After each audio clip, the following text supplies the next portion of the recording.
It's the usual time, ladies and gentlemen, 6 o'clock in London, 7 p.m. across the continent of Europe, 1 p.m. in New York, 1 a.m. in Hong Kong, 3 a.m. in Sydney, 10 a.m. in San Francisco, and 10:30 at night in Mumbai.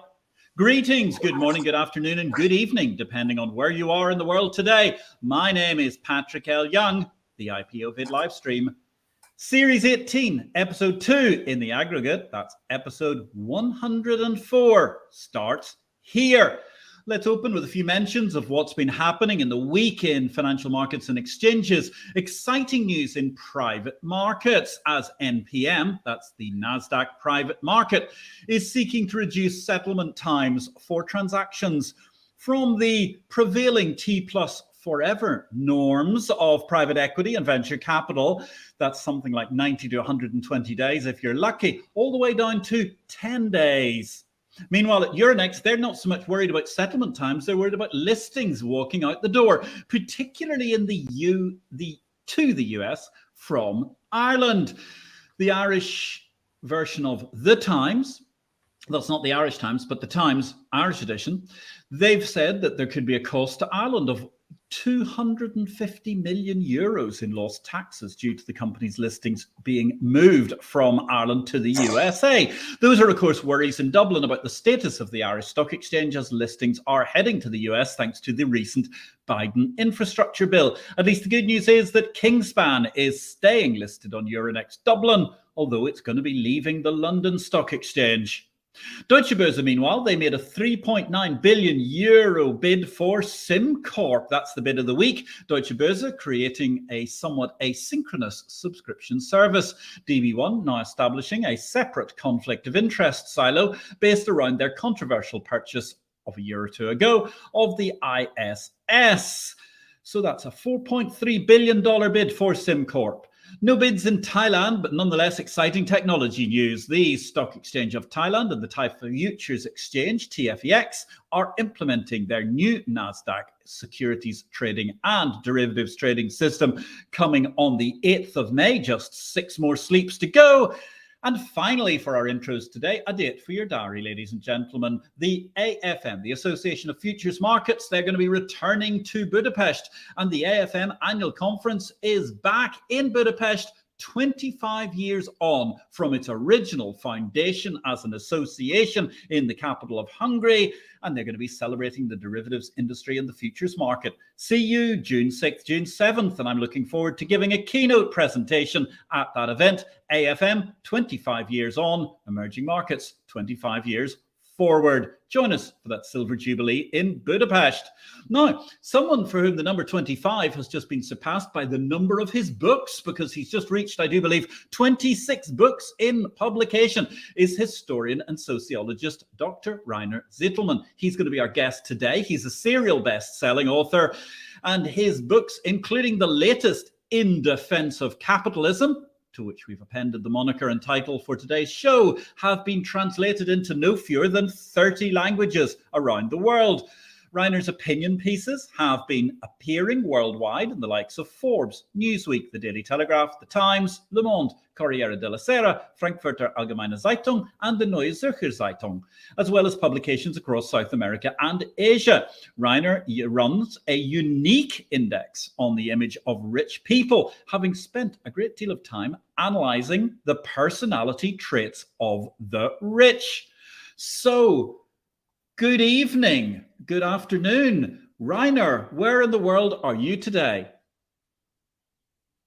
First one, to pronounce all the names of these international newspapers correctly. Sometimes it's funny when I'm in the United States and they have to pronounce like Corriere della Sera or Frankfurter Allgemeine Zeitung, but compliment, you pronounced all of them correctly. Thank you. So tell us, where in the world are you today, Rainer? Yes, it's lovely to see you. I'm in Berlin. Yesterday, in Berlin. I came back from Tbilisi. I had a lecture there and met a lot of migrants from Russia, libertarians, very interesting. The days before, I've been in Romania. Next week, I go to Italy, and then I'll head to South Korea and Mongolia. So traveling a lot. But now I'm in Berlin. That is quite incredible. Thank you so much for fitting us into your busy schedule. So tell us a little bit. I mean, when you were in Romania in the last couple of days, and you're also in Tbilisi in Georgia, what was that like? I mean, what's the attitude towards capitalism on the ground amongst the people you were meeting? I commissioned a poll now in 34 different countries, what people think about capitalism. I did it for my book, In Defence of Capitalism. And it was not only one question, do you like capitalism or not? But we confronted our respondents with 34 different questions. We wanted to find out what they think about capitalism. And we had some questions without using the word capitalism, because in most of the countries, capitalism, the word has negative connotation. And so first we asked them some questions about the market economy. And yes, then after this, so I have some information before I go to this country, but of course, to understand it better, it's interesting to speak with people. For example, in Russia, people have a very, very negative attitude toward market economy and capitalism. And the contrast is Poland, for example. From all these 34 countries, people in Poland had the most positive attitude towards capitalism and free market. It's very interesting, the attitude from Poland, because one of the things that a lot of people would think is that the Polish economy has prospered as a result of huge amounts of European Union grant money. But I have to say, my experience as a Polish property owner is quite the opposite. I think you're right. I think Polish entrepreneurism is alive and dynamic beyond belief, in fact. Yes, I believe so. It's not, even after Second World War, the growth of the German economy, it was not the support from the United States. In a way, it was important, but much more important was that we had Ludwig Erhard at this time with his, and he introduced market economy. And for Poland, the most important thing was that they had a great economist and finance minister, Balcerowicz. I met him in person, and he introduced this. He believed in economists like Ludwig van Mises and Hayek, and he introduced free market economy in Poland. And this was the most important reason. And as you mentioned, since 25 years, Poland is Europe's economic growth champion. Standard of living increased. But the problem is now in Poland that they go, since a couple of years, back to more state. With this ruling Peace Party there, they stopped privatization, even they nationalized some banks, more redistribution. So I hope that that people in Poland will understand what is the reason why they were so successful in the last 30 years. It was not because of the state, but in spite of the state. But with this Peace Party, we in Europe, we think that it's a kind of very conservative or right-wing party. Maybe it's correct if you think about values as family or nation, but in their economic policy, there are more left-wing and socialist, as I mentioned.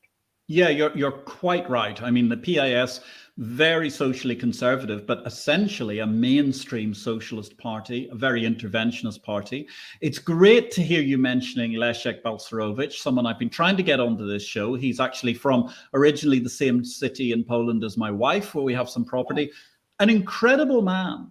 And I think one of the things which is interesting to compare and contrast is how the east of Germany had effectively unlimited funds, or so it seemed, from the German government, which established itself in Berlin, where you are today, after being in Bonn, or at least the West German side in Bonn. And at the same time, Poland was relatively limited for capital. Yet now what we see is that actually quite often on the eastern side of the Polish-German border, it's more prosperous. I think the lovely statistic was that Stettin, as Winston Churchill would have referred to it in that great Iron Curtain speech, Stettin had a Starbucks, if that's a marker of these sorts of things, and at the same time, you couldn't find one for 150 kilometers around in the eastern part of Germany. Yes, absolutely. You're correct. And another result of our poll was that still today, people in East Germany, they are more critical to capitalism. They are more anti-capitalist even than in West Germany. And there are a lot of people in East Germany, of course, not all, who think that socialism was a great idea, only not implemented in the right way. What is nonsense, of course. And I think it's a question of mindset. They, a lot of people in East Germany, they blame capitalism, or some of them have an inferiority complex against people from West Germany. So I think Poland is a great example. And if you compare it with East Germany, that the most important thing is the attitude and the mindset of the people in a country, because government can implement socialism, but government can't implement capitalism. Capitalism is something that is like a grassroots movement. I studied a lot about the history of China and Vietnam, and even before the economic reforms in China in the beginning of the 80s and in Vietnam at the end of the 80s, even before they started, there was a big movement, a grassroots movement from peasants and people everywhere in the country who started with their entrepreneurial activities. So this is the huge difference between socialism and capitalism. You can't force people to be capitalists. You can't force people to be capitalists. That's a very interesting point. I suppose at that stage, Rainer, I should say hello to a couple of our regular viewers who have not been forced to watch this show, but have come of their own free will. Good evening, Peter Sekon. It's lovely to see you again. I hope Ari is very, very well. Hello as well to John T. Good evening, all. Great to be able to join you today for another fascinating insight. Indeed, John, it's great altogether to have Dr. Rainer Zitelmann here to manage to talk to us. Very, very interesting start to the show. We've been going our way through Poland and Germany. So I think you've given us a hint from your place of living in Berlin why you felt it was important to defend capitalism in your latest book, Rainer. But perhaps you could run through and explain to us, because you go through a series of 10 narratives to discuss just how capitalism is beneficial. Yes, first of all, why did I write the book? Because I think capitalism is under attack everywhere, almost everywhere in the world today. Let's start with Latin America. You see, even in Chile, what was the most capitalist and successful country in Latin America, even they voted for a socialist. And now most of the countries in Latin America are governed by socialists, not to speak about Venezuela or now also in Brazil. So this is Latin America. And in the United States, if you look at this Index of Economic Freedom, it's published every year by the Heritage Foundation in the United States. This last year, the United States had the worst ranking since they started their Index of Economic Freedom. Today, there are even 16 European countries, according to that index, that are more economically free, more capitalist at the United States. So you have, especially with this Joe Biden now, more and more government intervention in the economy. And if you look to Europe, I can speak about Germany. It's a total disaster what happens right here. First, the government restructured our energy policy to a kind of planned economy. First, they phased out nuclear power plants, what I think it's a crazy idea. If you are concerned about climate change, then they started to phase out coal power plants. They forbid fracking.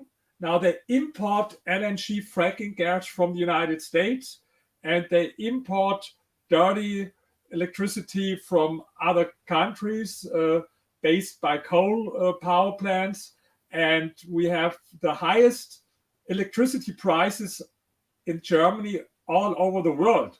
And the result is that some companies from Germany, that they go now to other countries. Take, for example, BASF, what is the biggest chemical company in the world. With a part of their business, they go to China now. Others go to the United States.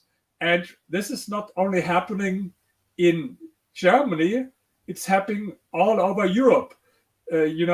Some month ago, they forbid combustion engines from 2035 all over Europe, so that it will be not longer allowed to buy or produce combustion engines in Germany. And I think this is a big mistake because this is the important to understand the big difference between capitalism and planned economy is in capitalism, entrepreneurs decide what to produce, how much to produce. In the end, of course, it's the consumer's choice because consumers every day, they make that decision who's rich and who's not. Every time you use Google, you make Larry Page and Sergey Brin rich. Every time you use Amazon, you make Jeff Bezos rich. And if you buy a Tesla, you make Elon Musk rich. So this is capitalism for me.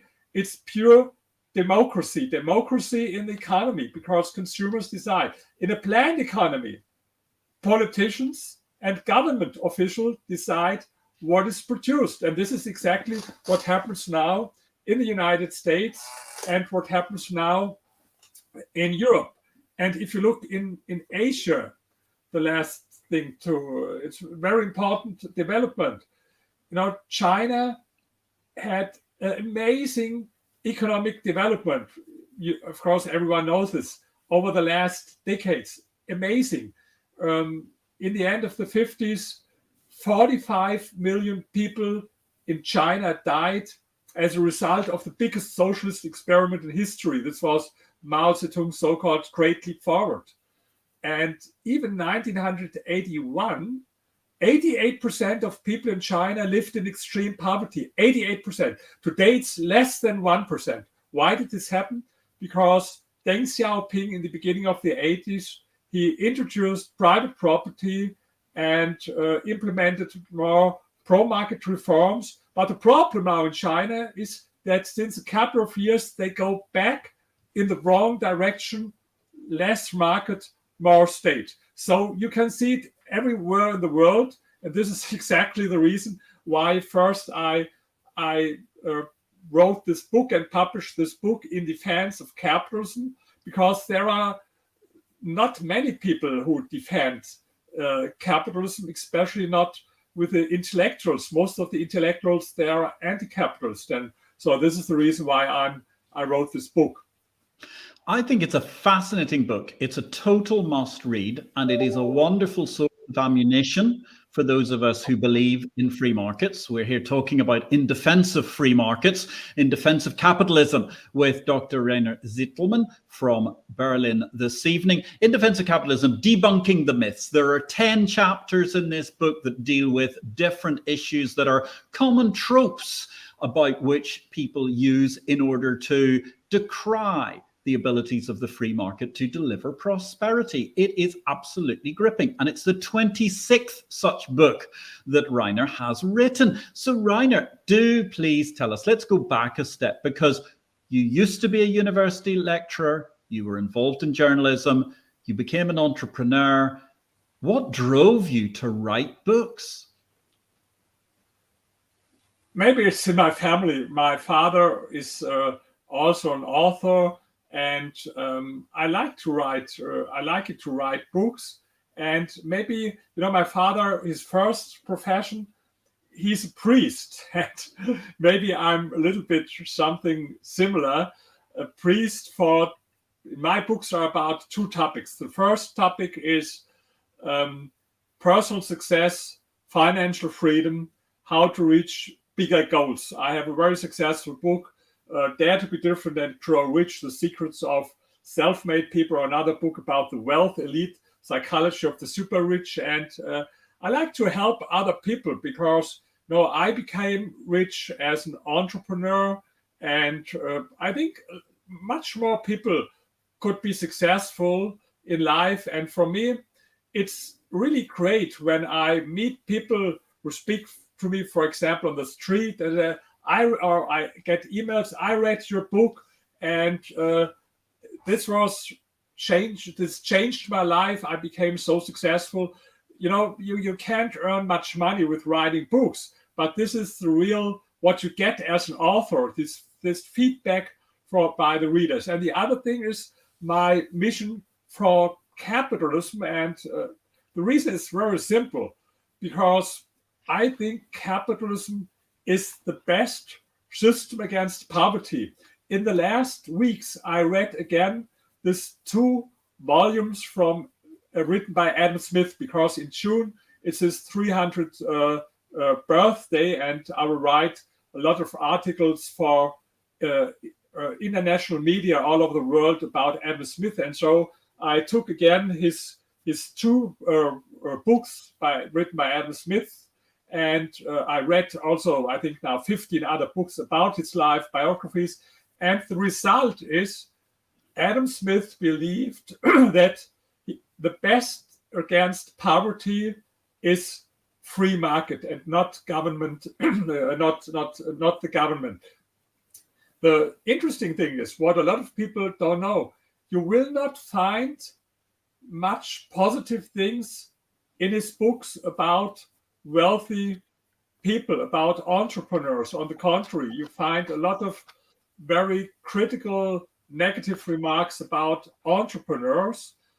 I think he's a little bit biased, like most intellectuals who don't like rich people so much. But you find a lot of very positive things about or was concerned about poverty. And I didn't know it before. When he died, his cousin, his heir, was very disappointed because he earned a lot of money during his life, but he got only much less than he expected. The reason was because during his life he gave almost all of his money to poor people without talking about it. So poverty was his main concern. But what he understood, and this is really why Adam Smith is so great, he understood that you can't fight poverty by government intervention. He was very skeptical about government intervention. And his theory was that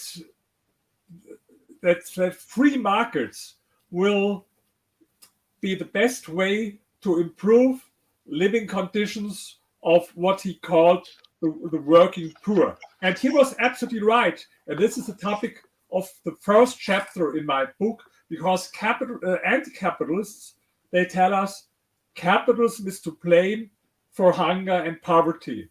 And it's totally nonsense, of course. In the time of Adam Smith, 90% of the worldwide population lived in extreme poverty. 90%. This was before the beginning of the capitalist age. And today it's less than 10%.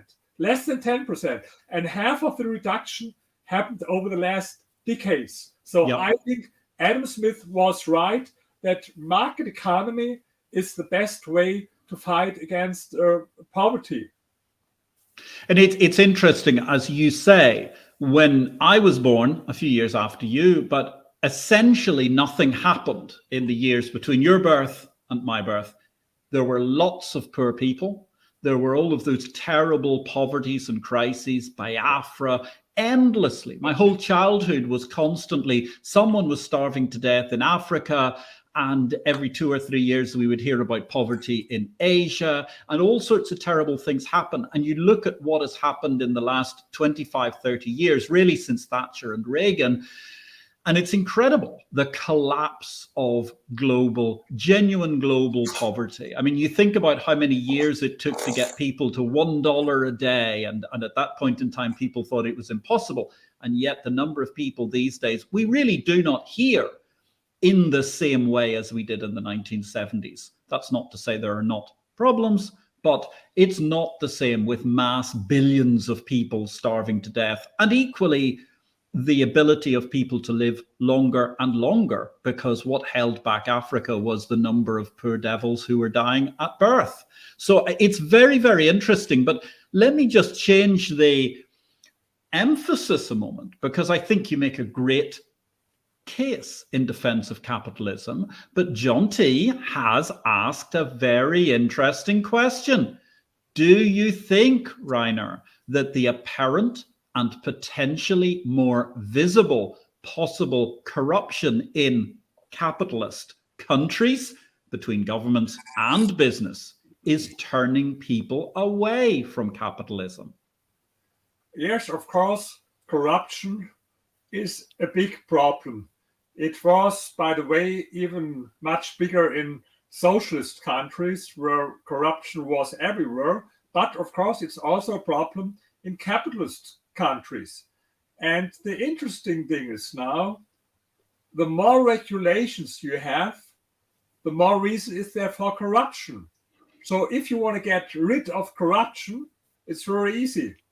It's very easy. Deregulate, because every new regulation is a reason for some companies or wealthy people to try to bribe government officials. If there are not so many regulations, there's not so much reason for deregulation. I told you that I was this weekend in Georgia, and I spoke with one of the leading economists there, and he was involved in fighting corruption in Georgia.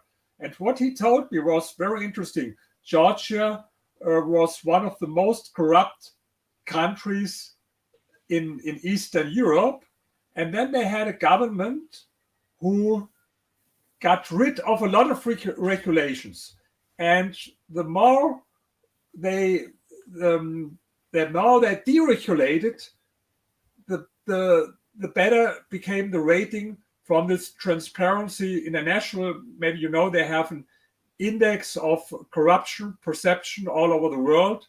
And of course, there are still corruption today, but deregulation was a very important thing. So if you are concerned about corruption, then you should deregulate, less government, and it's very easy. Yes. Yes. Well, I hear you, because actually at one time I was involved with a private equity firm, and we held a number of assets, including in Georgia. At one stage, it owned Borjomi, the mineral water company, magnificent drink. And it was incredibly difficult, the corrupt state of Georgia. And in fact, I ran a stock exchange in Romania, which was the apotheosis of having to be corrupt for many ordinary people, because it was simply impossible to actually go through the bureaucracy, because there were cases where in order to do B, you had to have a stamped document A. But to have stamped document A, you need to have piece of paper 3. And piece of paper 3 only came if you had already got B. And these sorts of non sequiturs happened all the time. I once formed a company in Romania, and it was actually impossible to do it without effectively arguing with people and begging them to do something, or, as most people would do, bribe. Yes, absolutely. It's Romania. Another example, I've been in Greece some months ago. It was the same thing, or it became a little bit better there in Greece, but it's still bad there. People have to bribe. I read something about someone, an entrepreneur who wanted to found a company, and I think he needed like 3,000 different permissions in Greece. 3,000 over years and years. And of course, then everything is very slow, and it becomes only getting faster if they bribe people. So it's a problem in a lot of countries. For example, in Germany, we have there are 25,000 different regulations if you want to build a house. 25,000. I think 100 would be enough. And this is bureaucracy. It's the real source of corruption all over the world. So to answer the question, yes, we need more capitalism. And the good news is there's, I mentioned before, this index of economic freedom. It's very interesting. I recommend to everyone to Google this. If you Google it on the internet, index of economic freedom, you can get it for free. It's 500 pages by the Heritage Foundation. And every year, it's a rating of how economically free are countries all over the world. The most economically free countries are like Switzerland and Ireland and Singapore, and at the bottom there are countries like Venezuela and North Korea or Cuba. And now the interesting thing about corruption. If you compare the index by Transparency International about corruption perception, and you compare it with this index of economic freedom, you can see as a rule that the more economically free countries are less corrupt than the countries that are repressed and not economically free. The same, by the way, is true for the environment. This is the topic of the third chapter in my book, In Defence of Capitalism. It's about climate change and environmental destruction. And if you compare this index of economic freedom by the Heritage Foundation with another index, this is the Environmental Performance Index by Yale University. You can get it also for free. This EPI, Environmental Performance Index. And I compared for my book both of this, and you see the same result. The more economically free countries have much better scores in the Environmental Performance Index than the repressed countries. So if anti-capitalists tell us, for example, they tell us today we should abolish capitalism to fight against climate change or against environmental destruction, this is absolutely nonsense. And I have some other facts there in my book. For example, you can compare East and West Germany. I like to compare both countries because the same country, the same people, the same history, the same language, only a different economic system. So it's a perfect experiment. And if you look then about environmental problems, CO2 emissions were 3 times higher in East Germany, adjusted to GDP, than in West Germany. And other air pollutants were even 10 times higher in East Germany than West Germany. By the way, I can recommend to all people to listen to us a film. I produced a film. You can get it for free on the internet. It's Life Behind the Berlin Wall. If you Google Life Behind the Berlin Wall, you find this film about East and West Germany, and I'm proud because I got an award as the Audience Choice Best Short Movie in the last Freedom Fest in Las Vegas last year. And it's a short movie, only 17 minutes, but it's a comparison between East and West Germany. And there were some funny things I asked people. Maybe I can ask you also. I asked people, what do you think? How long did you have to wait to get a car in socialist East Germany? What do you guess? Oh, I'm going to guess it was about 8 years. So it's, you're good, but in reality, it was between 12 and a half and 17 years to get a car. And if you waited so long, in the end, you got the worst car in the world, because East Germany was famous for building the worst cars in the world, very bad for the environment, very slow. And this was the so-called Trabant Trabi. But you had to wait between 12 and a half and 17 years. Or another fact that you can see in this film, or you have it in my book,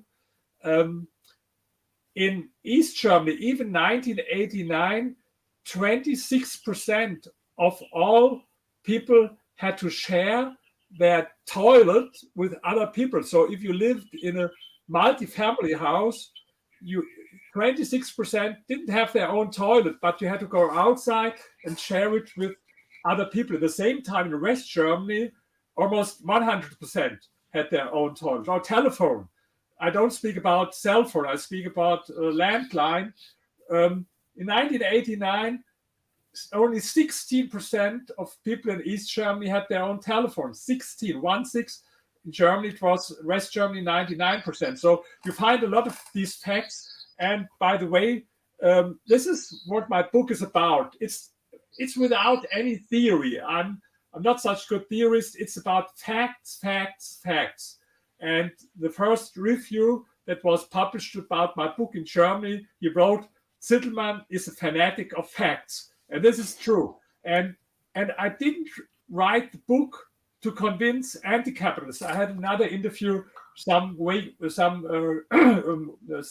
weeks ago, and the journalist asked me, do you believe that you can convince anti-capitalists with your book? And my answer was, no, I don't believe so. Then he asked, but why did you write this book if you don't believe that you can convince them? My answer was, I wrote it for pro-capitalists, people who like the market economy, to provide them with all the facts that you need to win every discussion with anti-capitalists. Because I believe anti-capitalists, of course, I would like that they read the book, but I have no illusion. They don't read books like this. They prefer to buy book number 35, Why Capitalism is Evil. I see it sometimes on the internet, when I post something about my book on Twitter, and then there are some left-leaning people who write, this book, this is totally shit, it's all wrong. And then I ask only one question. Have you read the book? Did you read the book? The answer, no, I never would read a book like this. And so I don't think that they will buy the book. So hopefully there are some people who listen to us now who are pro-capitalism. And if you should buy the book, because it will provide you with so many arguments and facts. It's a book with almost 900 footnotes, and the bibliography is with 360 scientific books and papers. But don't be afraid. It's easy to understand. If you can understand what I say now, it's even easier to read the book, but because it's without German accent. So then I guarantee you will understand the book, because the translation was made by a native speaker from London. It's a very elegant book, and it is an excellent, genuine defense of capitalism. And in that respect, I thoroughly recommend you rush out and buy a copy, ladies and gentlemen, because it is full of the statistics that will help back up your arguments. And I have to say, the interesting thing about waiting 12 to 17 years for a Trabant, or perhaps you got really, really lucky and you might have got a Wartburg, that fabulous two-stroke engined car, just at a point in time when that was only in motorbikes in the rest of the world. I think the thing that's really intriguing about your German statistics are, when you travel to somewhere like Poland or further east, they regarded East Germany as being the ultimate in the socialist lifestyle, because being on the front line with the West, actually East Germany was given more subsidy and more money from the central government within the USSR. There were transfer payments, etc., which actually gave the people a more privileged ability to have only 16% with a landline telephone. Absolutely. I agree. Most of the people, I see you know a lot about history. Most people don't know this, but this is absolutely correct. I've been in Vietnam last year, and I spoke with people, and for them, East Germany was really the paradise, socialist East Germany. Because if you compare the situation in Vietnam with East Germany was amazing. And by the way, Vietnam is a very interesting example. a lot of people don't know much about Vietnam. I ask always people, what do you think, how many people live in Vietnam? And they, well, 20 million or something. No, it's 100 million. It's one of the biggest countries in the world. And it's an amazing country. What most people don't know, even in the 90s, Vietnam was the poorest country in the world. Poorer than all African countries, the poorest country in the world. First, they had this terrible war, not only one war, they had more wars. The first with French, and they had war with almost everyone from their neighbors, and not only from their neighbors. But the last war, of course, with the United States, and after the war, they had this planned economy, and what was not destroyed by the war was destroyed by the planned economy. And people were so extreme poor in Vietnam, but people in Vietnam are very smart. They had this system only for 10 years, and then they say, okay, planned economy doesn't work. They started economic reforms. They call it the so-called Doi Moi reforms, introduced private property, pro-market reforms, and it's amazing what happened there in the last decades. If you look at this index of economic freedom that I mentioned several times, from the big countries, it's Poland and Vietnam who gained the most economic freedom. And I spoke with people there, and I've been there, and it's what happened there. It's amazing. And so you see, this is the power of capitalism. Of course, they call themselves socialist, and the leading party is the Communist Party. But I can guarantee you one thing: it's easier to find a Marxist in the United States or in Europe than even at the university in Vietnam. I was invited at 4 universities in Vietnam. For example, a foreign trade university, what is a trade university, and they invited me to a workshop, and the topic of the workshop was, how can we improve the image of rich people in Vietnam? By the way, the image of rich people is much better in Vietnam than in most other countries. But the topic of the workshop was, how can we improve it even more? Can you imagine in a university social science department in the United States or in Europe, a workshop, how to improve image of wealthy people? I was never invited to such a workshop, but they invited me in Vietnam. That's quite incredible. And I mean, I note you repeatedly talking about your optimism about Poland. And in fact, we're getting messages through, I see, talking about, yes, people in Poland used to travel to the old DDR in order to buy what was real chocolate and coffee, because you couldn't even get it in Poland in the depths of communism. At the same time, you're super optimistic about Vietnam, a country, I must admit to my chagrin, I have not yet visited, and I look forward to going there to see its capitalism in action. I've read a lot about it in recent years, although... May I ask you something? Please.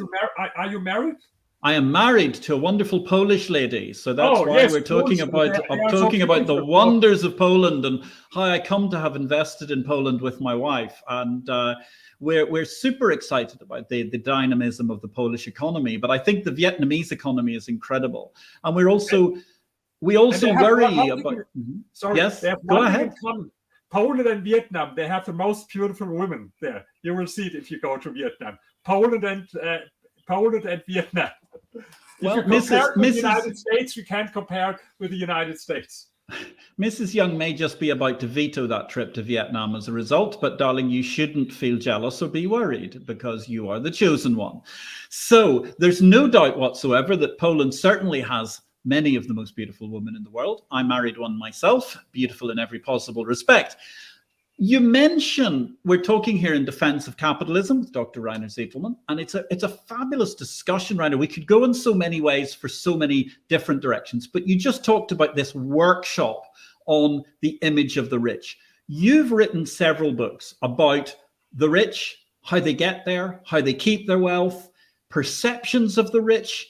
You have an index, I believe. Is that Yes. right? Yes. Tell us about it. Yes. I wrote another book. It's the title is The Rich in Public Opinion. But I also published some scientific papers. You can get them also for free in the journal, in an economic journal in the UK. And yes, I created, I commissioned a poll about the image of rich people.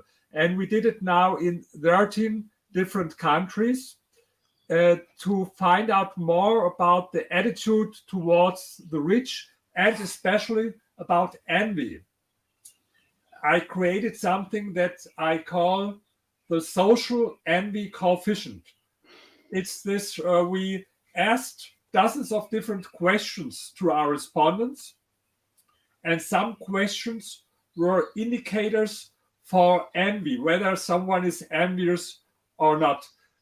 Some people think that envy can be something positive, like a motivation, but this is not envy. This is the wrong word.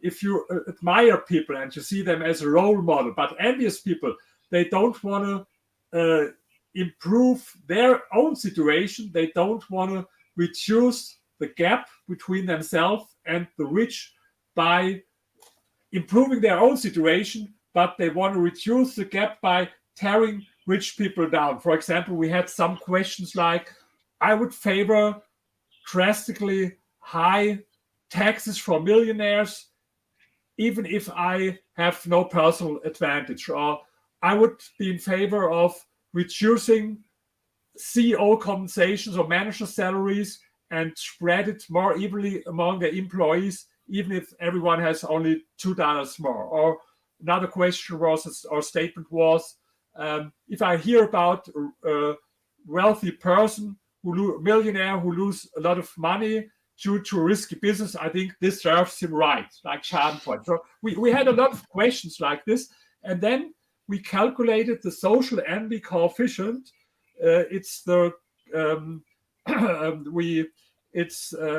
we divided the percentage of envious and not envious people in countries, and the result was the most envious people are in France by far, followed by my country, unfortunately, Germany, and the least envious people were in countries like Poland, Japan, South Korea, Vietnam.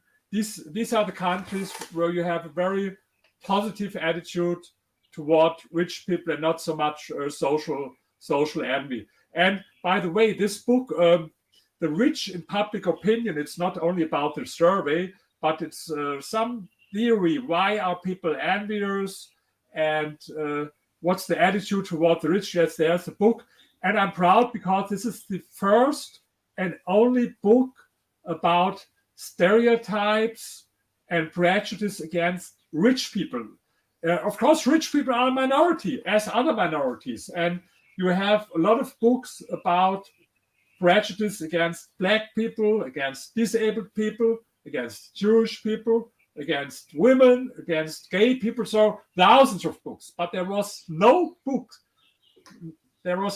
about prejudice and stereotypes about rich people. And so what I did, I read a lot about this research about prejudice in general and stereotypes. And then I did the survey, and yes, this was one book. And another book was my second doctoral dissertation.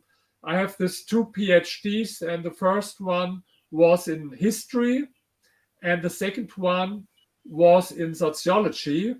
And this was about the psychology of the super rich. And this is published with the title, The Wealth Elite. And this was also very interesting for me because I wanted to find out whether there's a relation between personality traits on the one hand and financial success on the other hand. And I had interviews with 45 very rich people. Most of them had a net worth between 30 million and 1 billion euro. So it was not the super rich. It was not someone like Elon Musk or Jeff Bezos, but these were people with, most of them had some hundreds of millions, self-made people, entrepreneurs, investors. And I spoke with every one of them 2 hours, and everyone completed a psychological test, the so-called Big Five test. And maybe this is a topic for another interview. I'd love to. A lot of time, because I think this is interesting for your audience. I think it would be great. Psychology of rich people. I think it would be super. I think you will call that a date, Rainer. If you want to join us, we would be delighted to see you. We're getting actually incredible feedback. I'm getting it even through my direct messages throughout the course of this show. So that's superb. So maybe when you, sometime in the future, when you're not traveling so much, you get back from Korea. I suppose I have to show a little K-pop love there to all our viewers in Korea who've got a visit from Rainer coming soon. What a magnificent and incredible and technological and advanced country. It's such a joy to visit at all times. So tell me, I mean, Rainer, what are you working on right now in between your busy travel schedule? So 2 things. The next book that I'll publish in Germany in the next few weeks. You saw I spoke a lot about Poland and Vietnam, and I read a book. I wrote my next book. It's the rise of the dragon and the white eagle, how nations escape poverty. So in the first chapter, I show why development aid does not work. So it doesn't work. You see it in Africa. They got so much development aid, billions, and it didn't help. What helped is market economy. And I have these 2 examples from Poland and Vietnam in my book. I had some interviews there in Vietnam with people. And but I'm still looking for a publisher for this book. So if there's someone who's a publisher, maybe I still started to look for the best publisher for this book. It's you should contact me. And the other book that I write, the next book, will be, I have for now only a working title. The working title is Liberty Road Trip, because last year I mentioned I've been in 17 countries. This year it will be 30 countries. The next few months, I will not only go to South Korea and Mongolia, I will go to countries like Nigeria or Nepal or Pakistan. And of course, I go there to promote my books and have lectures, but I go also there to learn something about the economic situation. Before I go to these countries, I read a lot about the history, about the economy, and I have a role model for this book. Maybe, do you know Jim Rogers? Yes, absolutely. I know Jim well. Yeah, we did in fact, the last time I was in South Korea, in Seoul, I spoke on a panel and was alongside Jim Rogers as one of the other keynotes. Good man, investment biker. Yes, I can recommend this book, Investment Biker. He did something, of course, much more fascinating than what I'm doing now, because he was not in 30 countries, but in 120 countries with his motorbike in 3 years. And I met him in Singapore several times, where he lives now today, and last time met him last year in Las Vegas. And but I can recommend, it's a great book, Investment Biker. And he's 2 times in the Guinness Book of Records. The first time for driving with his motorcycle in 120 countries, and then with a car 2 years also in more than 100 countries. So I can't compare it with this, but I like the idea to go to different countries and think about economic freedom and about history. And then I read a lot about this, and then I speak there with the people. I do my research, and then I combine it with a book. But first, I have to finish this travel. I think this is a book that I will write next year. But the first thing that I do now at this moment, as I mentioned before, I read so much by and about Adam Smith. And if you Google my name on the internet, you can find a lot of articles. I publish it in different languages, of course, in English and German, but also in France and in other languages. And you can find a lot of articles. And I like this, writing articles, writing my books, travel. It's fascinating to travel so much. But to be honest, I'm happy to travel now, but I'm happy also next year if I spend more time at home and in my own bed, because now I'm only like a few days also always here in Berlin, and then go back to all of the airports. And yes, well, at least the good news is they finally, thanks to the central government, managed to deliver the new Berlin airport after only 10 years of delay. Another triumph of government in action. So look, Rainer, we're coming to the end of our show. It's been a fascinating discussion. We always ask the same question of all our guests. Where do you think the capital market revolution goes next? I don't know so much about this. People speak a lot about artificial intelligence, and maybe it can help if you have so many stupid people to have some artificial intelligence, but I don't know. Well, the possible rise of AI, that's an interesting possibility, I'm sure. And certainly there's a lot of discussion at the moment. People are using very short data sets to say that the humans are winning. I can't help but feel that perhaps when we get that data out to maybe 10 or 20 years, it might be a slightly different story. But at the moment, the humans are claiming that they're definitely in charge of the investment decisions. Dr. Rainer Zitelmann, it has been an absolute joy to have you on the show. This has been an epic discussion in Defence of Capitalism. Check out those books. You've got to read In Defence of Capitalism if you're a serious viewer of this show. 10 fabulous myths debunked beautifully, elegantly, and with a rich quantity of data at all points in time. As that interviewer said, Dr. Rainer Zitelmann is a fanatic for facts, and I cannot disagree with that. We're looking forward very much to your future appearance when we can talk about the rich and everything in relation to that, Rainer. Next week, we've got a social study of how to build a stock exchange with a Scottish University lecturer, Philip Roscoe. That's going to be same time, same place. It only remains for me, Patrick L. Young, to say, I suppose if nothing else, 6 words have been echoing through my mind this evening, and they were, of course, the most dangerous words in the English language, according to the great President Ronald Reagan. I'm from the government and I'm here to help.